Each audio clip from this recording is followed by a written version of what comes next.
안녕하세요. 흑수저가 부자가 되는 스토리 흑부스입니다. 먼저 영상 시작하기 전에 구독, 좋아요, 알람 설정 꼭꼭 부탁드립니다. 여러분의 따봉과 하트가 저에게는 엄청나게 큰 힘이 됩니다. 감사합니다. 오늘은 촬영 날짜가 2023년 12월 14일입니다. 곧 있으면 크리스마스가 오고 2023년은 가고 2024년이 올 것 같은 실감이 나기 시작하는 것 같습니다. 새해에는 더 좋은 일들만 있기를 바랍니다. 이번 영상에서는 제가 요즘 관심이 많고 주력으로 투자하고 있는 것들 중에 비중이 높은 비트코인과 TQQQ, QLD에 대한 요즘 저의 생각에 대해 이야기해보는 시간을 가져보겠습니다. 이게 저의 코인 시장 보유 현황과 주식 계좌 보유 현황인데요. 저는 빗썸을 쓰고 있습니다. 우리나라 코인 사이트 중에는 업비트랑 빗썸이 1, 2위를 다투는데요. 업비트가 압도적으로 수수료나 거래량이 좋다는 건 알지만 저는 처음에 코인 시장에 참여했을 때 빗썸으로 참여를 했고 다시 업비트를 활성화시키려니까 통장도 다시 만들어야 되고 되게 귀찮은 게 많아서 그냥 현재는 빗썸에서만 거래를 하고 있습니다. 코인은 원래 투자금이 4,952만 원인데 최근에 비트코인이 약간 하락하면서 비트코인을 조금 익절하고 다른 코인을 사는 과정에서 매수 금액이 5,200만 원으로 표기가 된 거고요.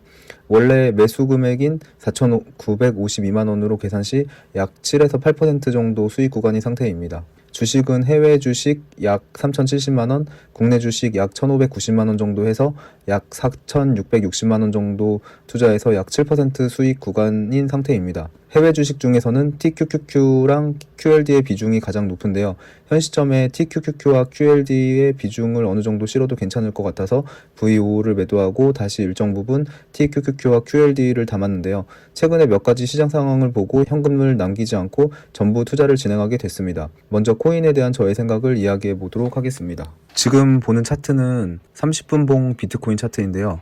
최근 11월 달까지만 해도 5천만 원 부근에 있던 비트코인이 12월 6일쯤 되는 날 6천만 원을 돌파하게 됩니다. 그러면서 뉴스에서도 비트코인이 6천만 원을 돌파했다는 소식이 전해졌는데요. 그러다가 12월 6일부터 12월 11일까지 약 5일에서 6일간 횡보를 하다가 12월 11일쯤 갑자기 하락하게 되어 최저 약 5,500만 원 부근까지 하락하게 됩니다. 저 같은 경우 코인에 많은 돈이 들어가 있기 때문에 조금 예민할 수밖에 없는데요. 사실 이때 코인 자산의 2분의 1 또는 3분의 1을 익절할까라는 생각을 좀 하다가 과거에는 어땠는지 차트를 좀 찾아보게 됐습니다. 물론 차트만을 보고 100% 신뢰를 할 수는 없지만 현재 제가 볼 수 있는 과거의 정보 중에는 비트코인 4년 주기로 오는 반감기 시절의 차트가 가장 우수한 지표이지 않을까 생각이 되고요. 일단 저는 2017년 코인 버블 이후 비트코인의 최저 하락 시점을 코로나 때로 잡았는데요.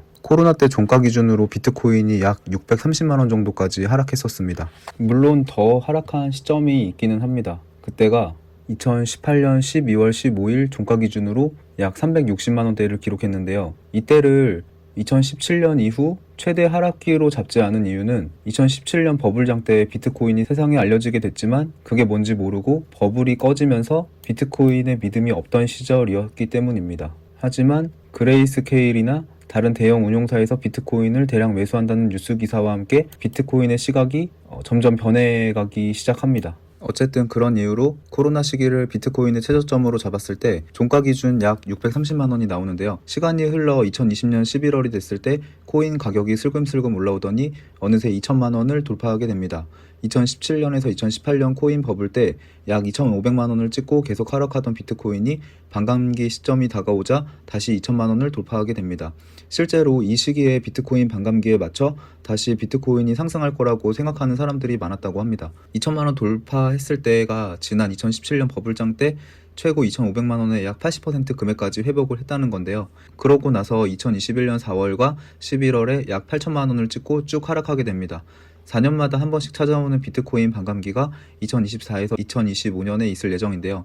높은 고금리나 불경기로 인해 코인 시장이 상승한다고 장담할 수는 없었지만 저는 2023년 12월 초부터 5,200만 원을 강하게 뚫어주는 모습을 보고 과거 2020년 때 2천만 원을 뚫는 모습과 흡사하다고 생각을 했습니다. 이번에도 비트코인 반감기에 맞춰 상승장이 시작될 것 같다는 생각도 하게 되면서 과감하게 많은 현금 자산을 코인에 넣었습니다. 만약 하락하게 되더라도 버티거나 손절한다는 생각으로요. 현재는 6천만 원에서 조금 하락한 상태인 5,500만 원에서 6천만 원 사이를 왔다 갔다 하며 횡보하는 상태이며 하락이 나와도 상승이 나와도 이상하지 않은 시점에 있습니다. 정확한 예측을 할 수는 없지만 과거의 시나리오를 토대로 예상을 해본다면 5천만원 선은 지켜줄 것이라고 예상을 해봅니다.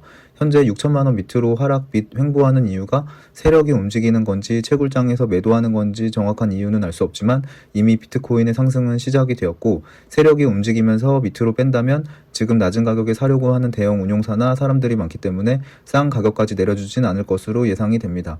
만약에 비트코인 시장이 하락하게 된다면 비트코인의 가치가 하락했거나 이번 반감기 때는 가격을 올릴 의지가 없다는 거일 수도 있을 것 같습니다. 저의 최종적인 결론은 결국 상승한다입니다. 다음은 TQQQ와 QLD에 대해 간단하게 이야기해 보려고 하는데요. SCHD가 비중이 꽤 되는 이유는 사실 SCHD를 현금 대용으로 가지고 있는 거고요. 만약 주가가 하락한다면 SCHD를 팔고 변동성이 높은 자산을 살 생각을 가지고 있습니다. 저는 최근에 비싼 가격으로 TQQQ와 QLD를 꽤 높은 가격에 매수를 했는데요. TQQQ를 전부 매수하고 싶지만 QLD를 섞어주는 것도 약간의 하락 대비라고 볼 수 있을 것 같습니다. 모든 자산을 TQQQ로만 가지고 있으면 저는 좀 불안할 것 같거든요. 지금 보는 차트는 2023년 1월부터 현재까지의 나스닥 차트입니다. 가파른 상승은 아니지만 꾸준히 상승하는 모습입니다. 유튜브에 보면 TQQQ, FNGU, QLD 분할 매수, V55 QQQ 분할 매수, 미국 우량 주식 분할 매수 하신 분들, 수익 나신 분들 정말 많습니다. 2021년 고점에 물려서 아무것도 못하거나 시장을 떠나지 않고 꾸준히 최근 2, 3년 동안 분할 매수만 했어도 수익이 안 날 수가 없는 시장이었죠. 지금 보는 차트는 위의 차트가 QQQ이고 밑에 차트가 TQQQ입니다. 꾸준히 분할 매수를 했다면 QQQ도 수익률이 정말 좋습니다. 2021년 고점부터 TQQQ 분할 매수했다면 오히려 QQQ보다 수익률이 더 낮을 수도 있습니다. 언제부터 매수했냐에 따라 수익률이 다를 것 같은데요. TQQQ라는 고위험 자산에 투자했는데 QQQ보다 수익률이 낮다면 조금 슬플 수도 있을 것 같은데요. 요즘 주가가 많이 올라서 레버리지 ETF로 수익 많이 내신 분들이 언제 매도할지 생각을 많이 하시는 것 같더라고요. 나스닥 지수는 아직 2년 전 전고점을 회복하지 못했습니다. TQQQ가 QQQ보다 지난 10년간 3배가 아닌 약 10배가량 상승을 했는데요. 이렇게 높은 상승력의 원인은 나스닥이 계속해서 전고점을 돌파하고 올라가 줬기 때문입니다. 매일 3배씩 주가가 오르고 내리는 과정을 거쳤고 많이 오르고 조금 떨어지는 과정을 수백일, 수천일을 거치면서 10년간 100배에 달하는 수익률을 기록했던 것입니다. 저는 나스닥 지수가 몇 개월이 됐건 몇 년이 됐건 미래에는 상승할 것으로 생각하기 때문에 TQQQ나 QLD는 모아가는 게 맞지 않나 라고 생각을 하고요. 나의 자산 비율이 TQQQ가 너무 높지 않은 상태라면 QLD와 TQQQ를 모으는 것도 괜찮지 않나 생각을 했습니다. 물론 하락 대비는 당연히 해야겠죠. 오늘 영상은 여기까지 하도록 하겠습니다. 영상 시청해주셔서 감사합니다.